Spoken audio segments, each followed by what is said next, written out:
Bonjour à toutes et à tous, c'est la dernière revue sportive de la semaine et on termine en beauté. Au programme, un transfert historique qui secoue le football mondial, le mercato des Lions qui s'emballe, les clubs sénégalais fixés en compétition africaine, les Lionceaux qui cartonnent en basket et du lourd en lutte comme en MMA. C'est parti. On ouvre avec le transfert qui fait trembler l'Europe. À seulement 19 ans, l'Ivoirien Yanu Diomandé rejoint le Real Madrid pour la somme record de 140 millions d'euros, un montant jamais atteint pour un joueur africain. Le nouveau joyau des éléphants devient tout simplement le transfert le plus cher de l'histoire du Real Madrid. Et pendant que le mercato s'enflamme, les Sénégalais sont eux très aussi convoités. Assane Diao est dans le viseur de l'Atalanta qui souhaite l'attirer en Serie A, tandis que Krépin Diatta plaît à l'Olympique de Marseille, mais aussi à Everton, Schalke 04 et Ipswich. Les prochains jours s'annoncent décisifs pour l'avenir de plusieurs lions. Direction les compétitions africaines, les représentants sénégalais connaissent désormais leur premier adversaire. En Ligue des Champions CAF, Teungueth FC affrontera le FC Kamandjongo de Guinée-Bissau. En Coupe de la Confédération, Djambar sera opposé aux Tunisiens de l'Espérance sportive de Zarzli. Les premières affiches sont programmées dès le début du mois de septembre.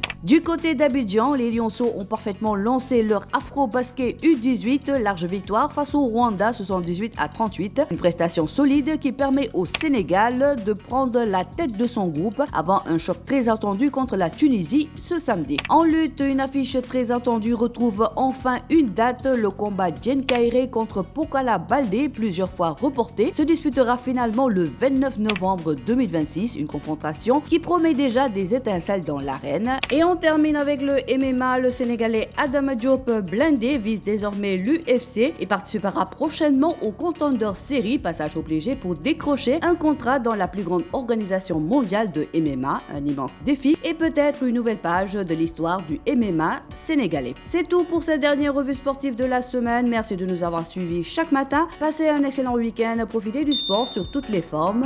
À très bientôt.